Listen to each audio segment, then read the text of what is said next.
Madame Neka was known in the city of Lagos as a miracle worker with her needle and thread.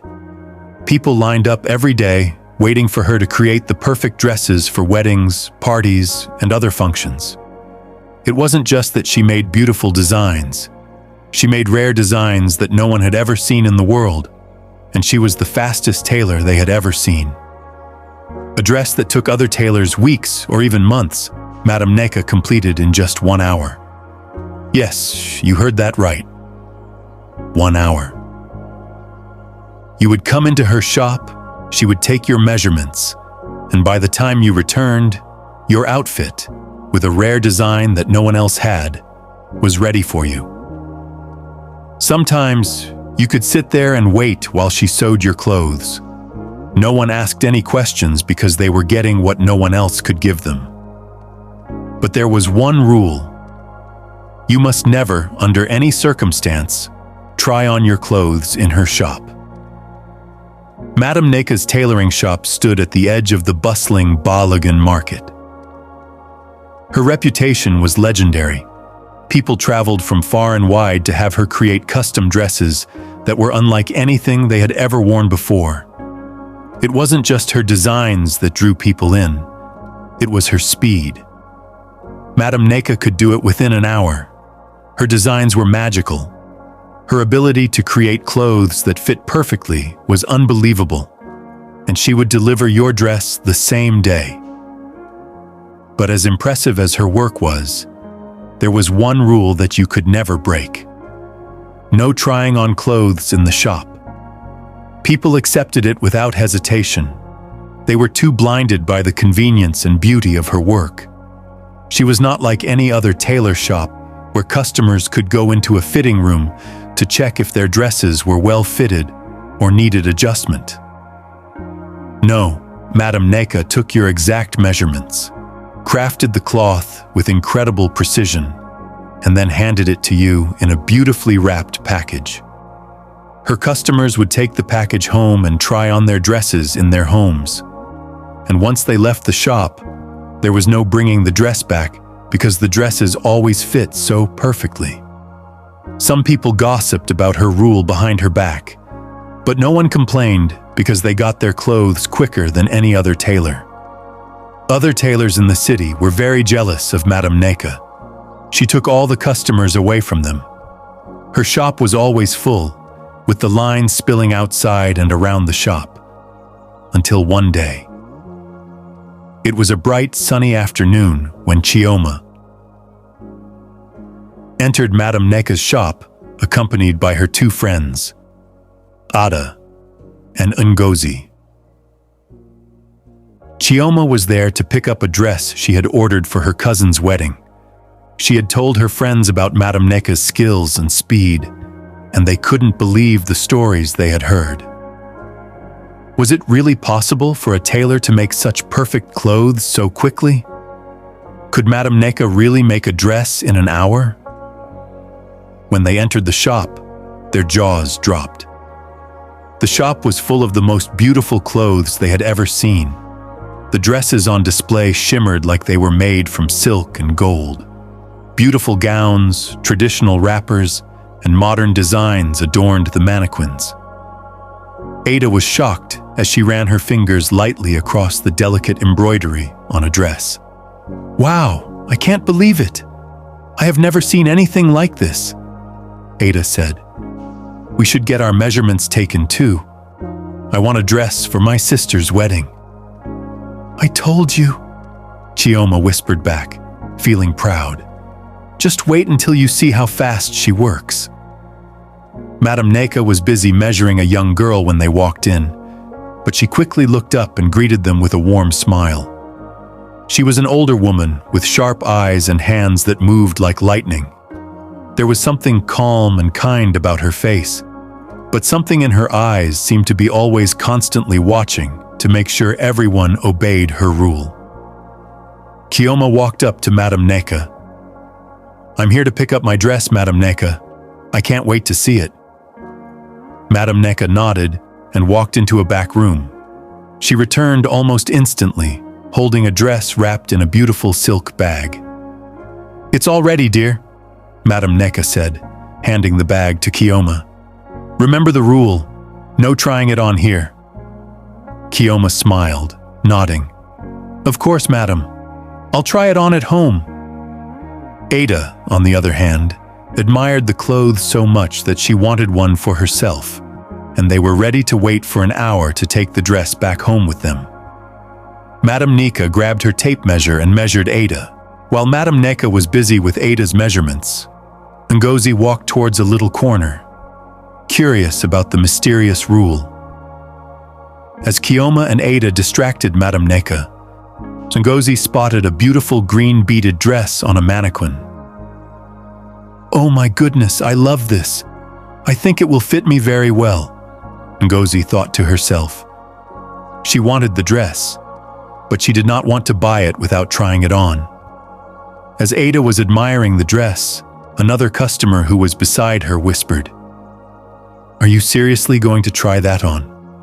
Her eyes were wide. "You know the rule." "I don't see why it's such a big deal," Ngozi replied, shrugging. "It's just a dress. I'll try it on. If it fits, I will buy it. If not, I will put it back. Nobody will even notice."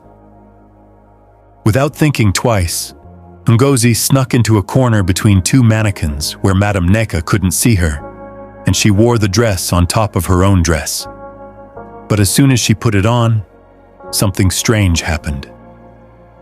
A chill ran down her spine, and the energy in the room felt different. Immediately, something was off. She froze and looked up to see if Madame Neka noticed the change in the room. Madame Neka felt a sharp pain shoot through her hands, and for a moment, it felt like time had stopped. Her hands trembled uncontrollably. The measuring tape she was using on Ada fell from her fingers. Her instinct screamed that something terrible had happened. Slowly, she looked up and turned her head toward the corner.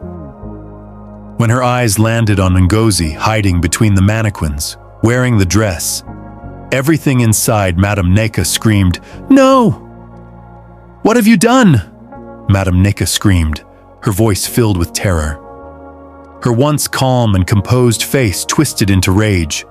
She rushed toward Ngozi, her hands shaking so violently that she could barely keep her balance. Kioma and Ada were shocked as Madame Neka charged toward Ngozi. She pushed everything and everyone out of her way. "What have you done?" Madame Neka screamed, pulling the dress off Ngozi's shoulders with trembling hands. You have finished me. You have ruined everything. Get out! You must leave! Get out now!" She screamed as she kicked all of them out of the shop. Her body trembled, and her voice cracked. Her voice echoed through the shop, sending shivers down everyone's spine. Kioma and Ada stood numb, too shocked to move. Madame Nika had always been so calm and kind. They had never seen her so upset. With tears in her eyes, Madame Neka turned to them, her voice filled with pain. "You have to leave. All of you. Get out of my shop." The three friends left the shop, confused and shaken. Madame Neka's anger had left them speechless. They couldn't understand what had just happened. Why was the rule so important? Why did Madame Neka look so terrified? Over the next few days, strange things began to happen. Madame Neka's hands, once steady and skilled, started to shake uncontrollably. At first, she tried to ignore it, but the shaking only got worse. She couldn't sew like she used to, and her stitches began to fall apart. The dresses that once fit perfectly were now loose and crooked. Every stitch she attempted to make fell apart. It took weeks to even finish one cloth. Her customers began to complain bitterly because they were used to bringing their fabric and receiving their dresses in 1 hour. She was struggling a lot to even get one dress done. Word began to spread throughout the town, but no one dared to speak openly about it. Gossip circulated like wildfire. "Have you heard what happened to Madame Neka? She's cursed. Her hands are swollen like balloons and her shop is empty." Many customers stopped going to her shop. The line she used to have around her shop was gone. A few weeks later, her fingers and hands had swollen so much she couldn't do anything with them. Her hands were now blackened, big lumps, and the pain was unbearable. Every time she looked at them, she was reminded of the rule Ngozi had broken. Years ago, when she was a young tailor struggling to be successful, Madame Neka had made a deal with a spirit. She had begged for success, for the power to make clothes that people would love, designs that no one else could make, rare designs that would bring her customers from far and wide. The spirit had granted her wish, but in return, she had to agree to one rule. No one could ever try on the clothes in her shop. The spirit had warned her. If anyone broke the rule, her gift would be taken away, and she would lose everything. She had not thought much of it back then because it seemed like a simple rule to follow.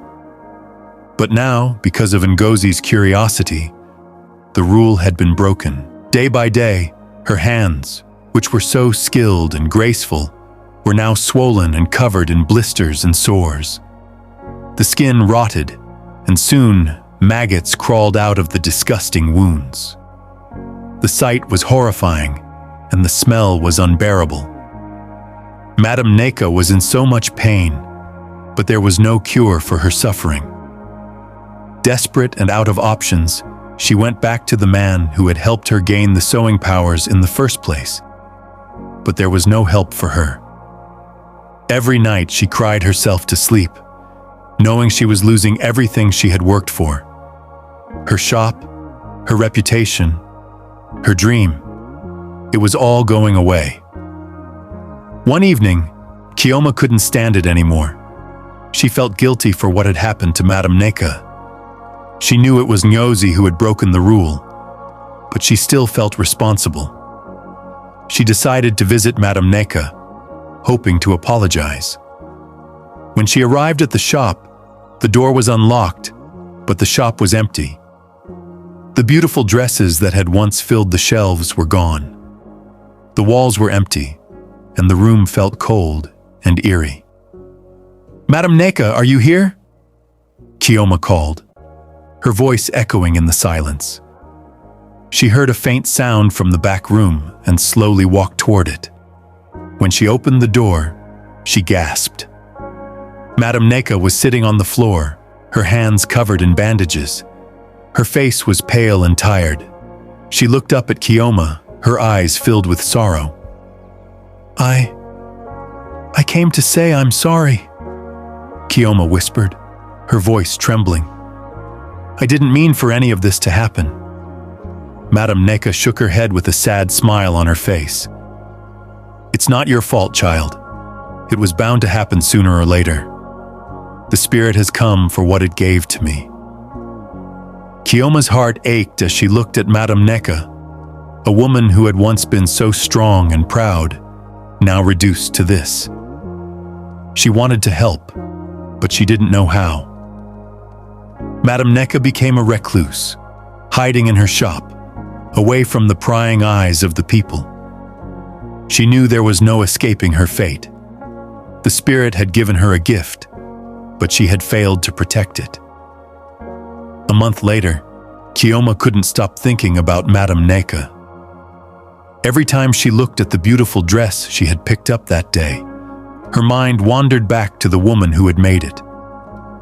Madame Neka had been kind and talented, and her downfall weighed heavily on Kioma's heart. She couldn't shake the image of Madame Neka's swollen, painful hands and the despair she had seen in her eyes. No one else had come to visit her or check on her, and Kioma realized that if anyone was going to help, it had to be her. So after gathering some strength, she went back to Madame Neka's shop and gently knocked on her door. "Madame Neka, it's me, Kioma. Please let me in," she said softly.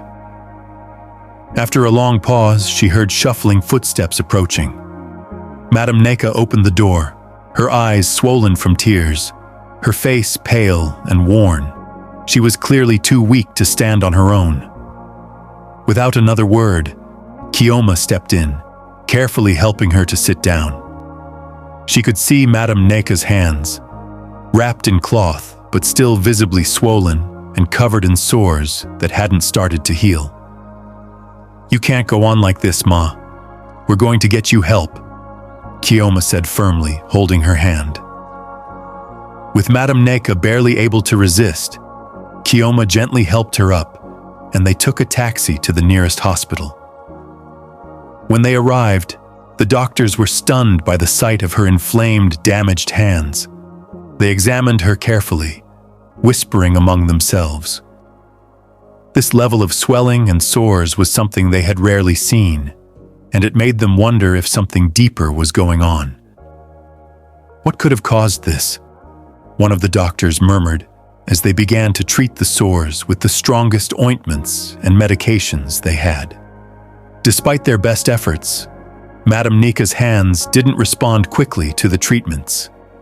Days passed, but the wounds remained stubbornly unhealed, as though an invisible weight kept them from improving. Feeling helpless but determined, Kioma decided it was time to bring in more than just medical support. She knew Madame Neka had always been deeply spiritual, so she reached out to a few pastors she knew from her church, explaining the situation to them.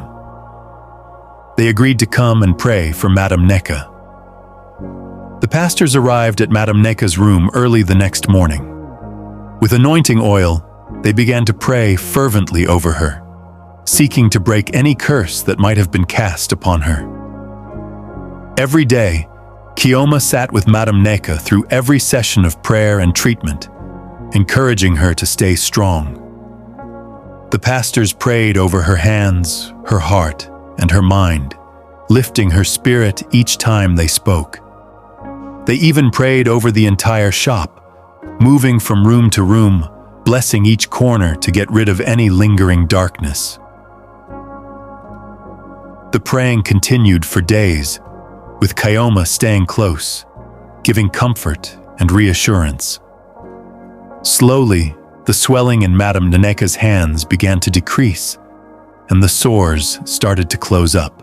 The doctors, witnessing the surprising recovery, were so surprised they knew it was a miracle. And Madame Neka herself was very surprised to see her hands gradually returning to normal. For the first time in weeks, she could move her fingers without pain, and the sores had almost completely faded. The curse had finally been lifted, and Madame Neka's health was restored. Once she was fully healed, Kioma gently suggested that it might be time for Madame Neka to reopen her tailor shop. "Kioma, I don't know." Madame Neka hesitated, looking away. "After everything that's happened, I doubt anyone would want to come back. People are probably too afraid or angry to step foot in that place again." Kioma understood her fear, but she wasn't ready to give up on the shop that had been a part of their lives for so long. "Let me help you," Kioma urged, placing a hand on Madame Neka's shoulder. "We can make a fresh start. I'll stand in as the new owner, and you can work alongside me. We will show people that the shop is safe, that the rules are gone. They can try on their clothes in the shop." Madame Neka still looked unsure, but Kioma's persistence gave her some courage. They decided to go back to the shop together, with Kioma ready to take charge and bring back their old customers. Kioma reached out to her two close friends, Ngozi and Ada, explaining the plan and asking for their help. Both women were more than willing to pitch in. For the first few weeks, Kioma, Ngozi, and Ada worked tirelessly to convince people to return to the shop. They assured everyone that Madame Neka was doing well, that no harm would come to anyone who visited the shop, and that the old rules were gone for good. The shop was open and welcoming, with a new look and no rules, and Madame Neka, though a bit nervous, started to join in with her sewing skills, assisting Kioma as her quiet partner. At first, customers were hesitant, peeking into the shop but not fully stepping inside. Some would look around and whisper to each other, uncertain about whether the curse was truly gone. Kioma, courageous, remained patient and welcoming, greeting everyone with warmth and inviting them to try the shop's services again. She and her friends assured the customers that nothing strange would happen and that Madame Neka was just a regular tailor who had gone through a tough time. As time passed, the persistence of Kioma and her friends began to pay off. Slowly but surely, people returned, placing orders and trusting the shop once more. Surprisingly to them, Madame Neka was still great at making rare and stunning designs, but she needed days to make each outfit. The customers were happy with it because they got beautiful designs that no other tailor in the town could make. Kioma hired more tailors so the customers could get their outfits faster. It was as if a fresh energy had washed over the place, restoring life to the once feared tailor shop. With Kioma's support and encouragement, Madame Neka began to regain her confidence. Though she wasn't the face of the shop anymore, she was grateful to be a part of it. Seeing the business thrive once again, together, Kioma, Madame Neka, and the team rebuilt the shop's reputation. Eventually, the shop became busier than ever. Kioma's persistence and dedication paid off, and people from all over town returned, trusting in the shop's new management and the warmth that filled the place. Kioma had given Madame Neka a second chance, not just at her business, but at her life, and Madame Neka, filled with gratitude, was content to work behind the scenes, knowing that she had a true friend who had stood by her when everyone else had left. If you walked into a shop and they had rules like this, would you stay there for their service or would you leave? Leave your response in the comment section. Thank you so much for watching Tales by Oma. See you in the next story. Bye.